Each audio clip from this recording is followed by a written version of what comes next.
Last year, my wife Liz and I put our NSX in a container and shipped it over to Europe, where we were able to drive laps at LeMans, Spa-Francorchamps, and the Nürburgring. That was an absolutely amazing trip, and now that the car is safely back in the US and all accounts have settled, we can tell you how we did that, how much it cost us, and what options you may have to get your own favorite car across the Atlantic to check some stuff off your own bucket list. Stick around.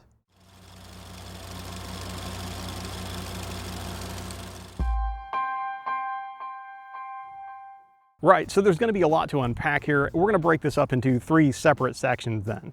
The first is going to be the stuff you will want to know about where you're going.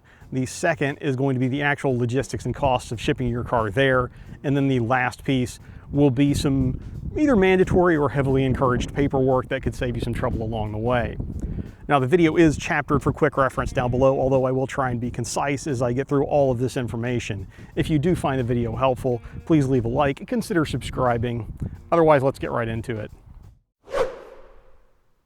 For anyone thinking of copying our homework for Europe or really anywhere else, the first thing I'd encourage is some due diligence and understanding the limits and conditions around traveling to a given place for both you and your car.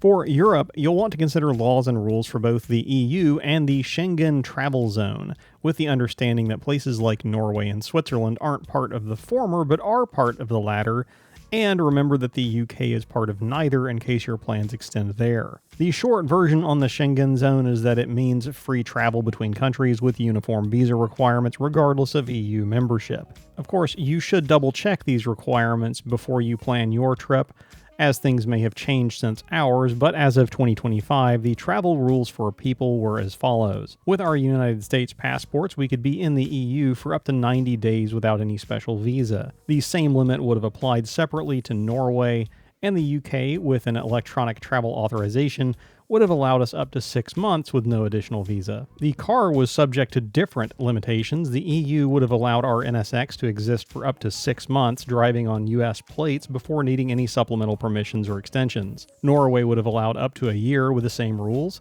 and the UK allowed up to 6 months, with the only extra recommendation being a letter from the HMRC spelling out that it's a temporary import. In addition to the person and vehicle specific rules, there are some other regulatory items you'll want to research. You will want to find out if the places you plan to visit require an international driving permit, and then depending on the age of your car, there may be limits on where it can be driven due to numerous metro areas in Europe enforcing low emission zones. Our 90s NSX, for example, wouldn't be allowed on surface roads near Paris, Brussels, or Amsterdam without a special temporary pass.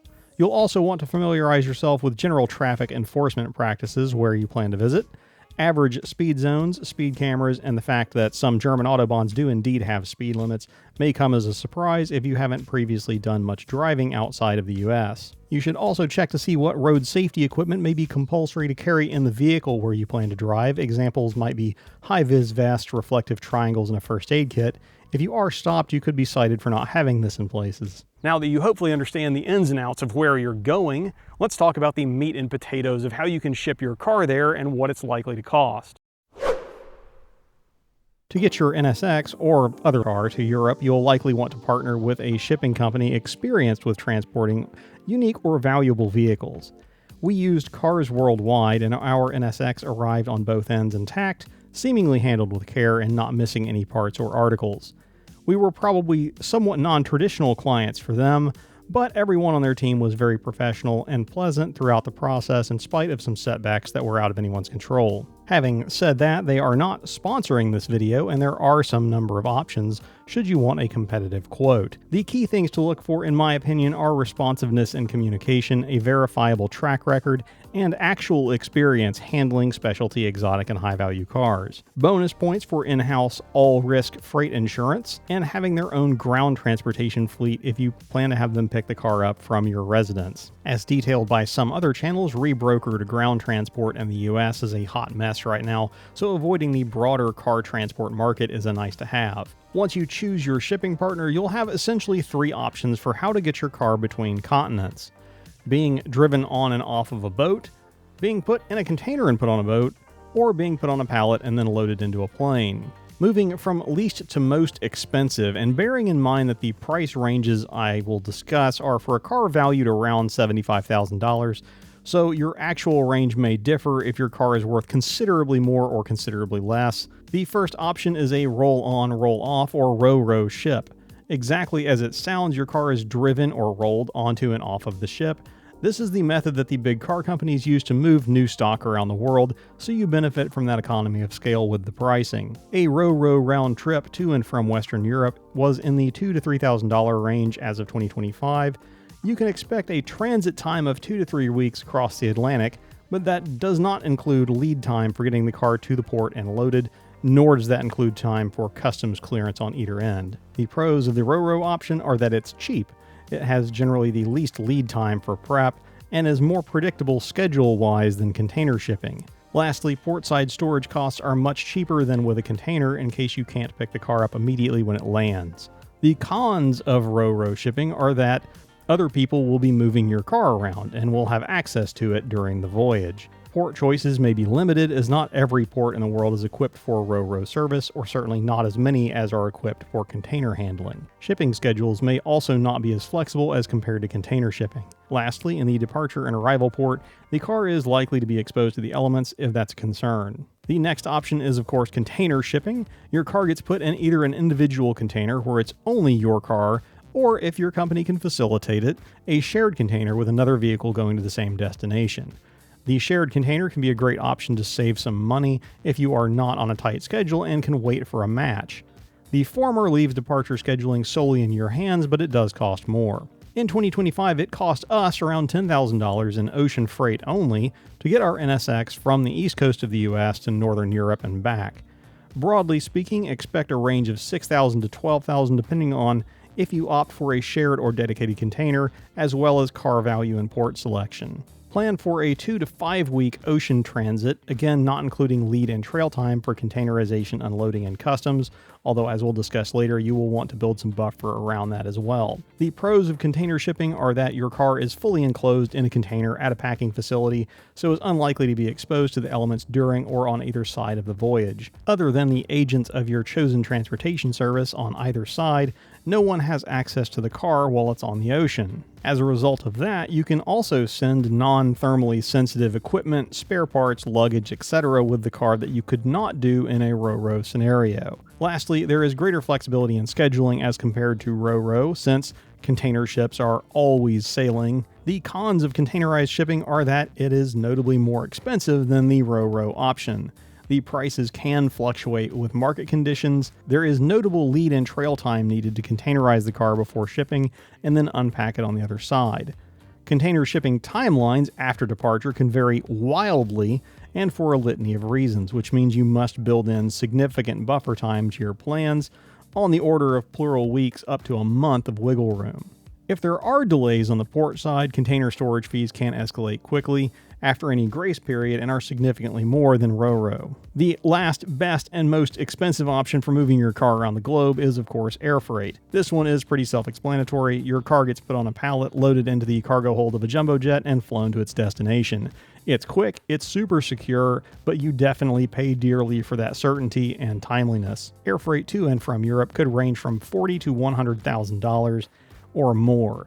Excluding some lead and trail time for loading and unloading, the actual travel time will likely only be a single day. The pros of air freight are that statistically it's the safest method for transport both for you and your car.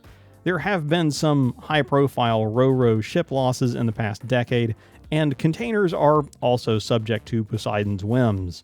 The quote-unquote port-to-port time may as well be instantaneous in comparison with any sea voyage, as transit across the Atlantic is measured in hours and not weeks. Lastly, assuming direct flights, there aren't any port-of-call delay variables that you would need to consider with air freight. Really, the only con of air freight is that the price will likely be an order of magnitude greater than either of the seagoing options, but you get what you pay for if you can afford it. Now that we've gotten that headline how-to out of the way, I should probably tell you that getting your car across the ocean is only half the battle. The other half is getting it through customs and legal to drive on the road, so let's talk about that. By and large, your shipping partner should handle almost everything here. Expect to send them your title as more or less a guarantee that you're not going to sell the car abroad. and sign some powers of attorney documents allowing them to tell other people what to do with your car as your agent. Beyond what Cars Worldwide or any other company will automatically handle, here are some documents that range from mandatory to semi-optional that you will need to pursue separately. First, a Carnet de Passage en Douane, or CPD Carnet, is technically optional for Europe, but heavily encouraged. The CPD, as it's called, acts as something of a passport for your car, allowing for duty-free temporary importation and also serving to guarantee to customs that the import is temporary. CPDs are good for 1 year by default, but can be extended. Backed by the FIA, the key benefits are that it is a pretty airtight document that in theory streamlines customs and also avoids any potential creativity in that regard on behalf of officials. Where applicable, it can also avoid some pretty massive duties or bonds for bringing a car into a given country. It also serves as a registration equivalent to prove ownership. This document isn't free, and the cost is divided into two portions: the service fee that you don't get back and the deposit that you hopefully do get back.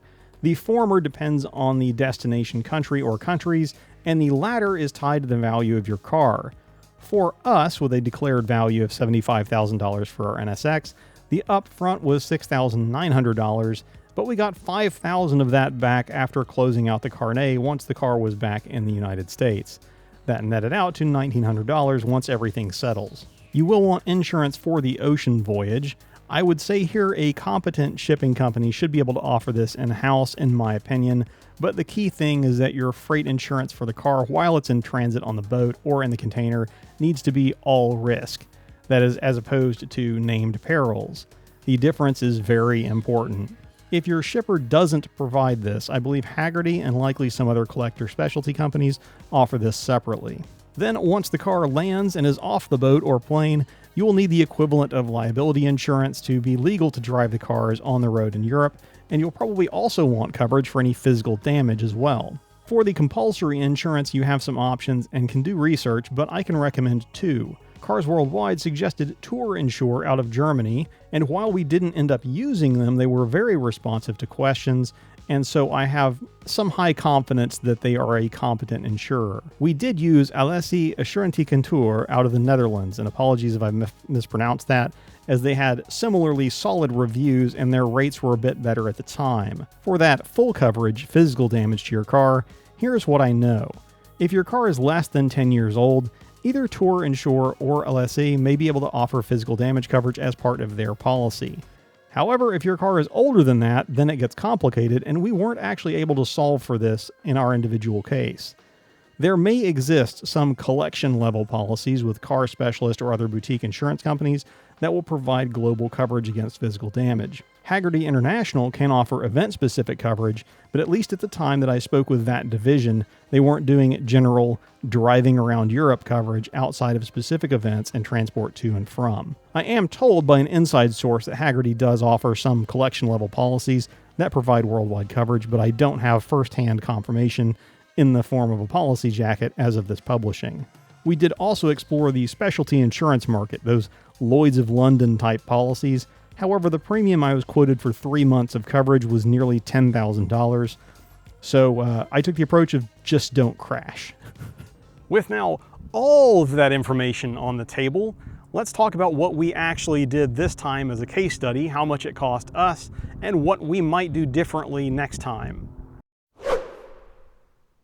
After a lot of deliberation, we opted for an individual container on the way to Europe, and Cars was able to arrange a shared container on the way back, which saved us a little bit of money. We chose the container option chiefly so we could send more kit along with the car: tools, jack, spare fluids, extra brake pads, and roadside emergency stuff that we didn't want to schlep through an airport but knew that we would need. Our original plan was to send our car to Bergen, Norway, and RoRo wasn't an option directly into Bergen, but a container was, in theory, an option at the time. Lastly, something of a distant consideration, but the container just felt safer, and the individual container meant we had full control of our departure date without the need to wait on a pairing for a shared container on the way over. Now that we've shared what we know and what we actually did, let's answer the questions of what everything cost us this time, and then what we might do differently next time. So first, here is a breakdown of our costs. This sticks to only car transport, not counting regular vacation expenses like our own airfare, lodging, and gas. Again, this will vary with the value of your vehicle, but you can consider it a $75,000 data point in 2025 terms. So at the end of the day, it was definitely more expensive than you'd hope, but probably less than you might have feared all in for us.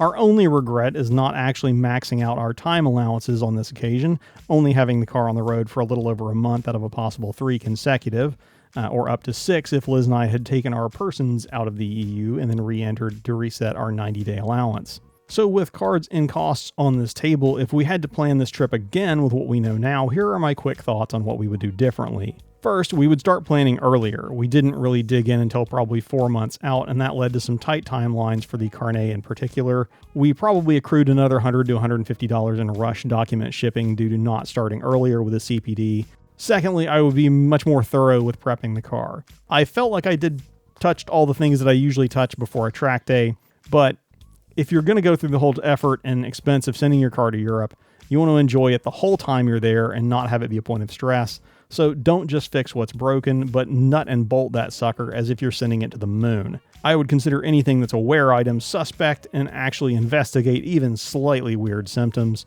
Had I gotten ahead of a leaky HVAC and apparently sticky rear brake calipers, we would have been a lot less stressed on arrival.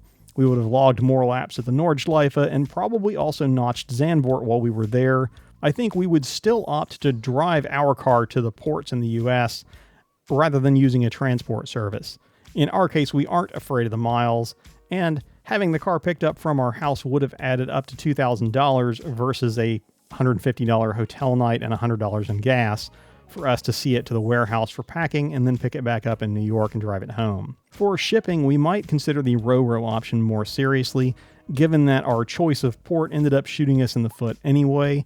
This could potentially take half or more off of the largest expense, pulling our total spend back into the 4-digit realm. We'd need to plan around the shipping schedule, but it would be a direct route to the continent from where we could drive the car anywhere else. For the spares kit and tools that we wouldn't be able to send with the car on a RoRo ship, if it could not go with the car, we would still save money by sending a crate separately to a friendly shop or individual to then hold for us until we arrived with the car. Lastly, I'd want to solve for the physical damage insurance coverage and track day coverage if it's possible at a reasonable premium. I spent a disproportionate amount of time researching and asking questions here, but it seems like there's just a hole in the market for vintage US cars in Europe. Planning any international trip can be kind of stressful, and bringing a car with you certainly complicates matters. However, we feel like the trade-off was worth it. Please let us know if you have any questions down in the comments, or if we missed anything, or if you yourself are an expert and have tips or tricks to add. We'd love to hear them. We will all learn together if that's the case. But we hope you found the video informative, if not entertaining. If you did find it helpful, please consider subscribing, drop a like, leave us a comment, whatever you feel like doing. Otherwise, thanks for watching. I'm Richard. This is Lap of the World. We'll see you guys in the next video, if not at the track.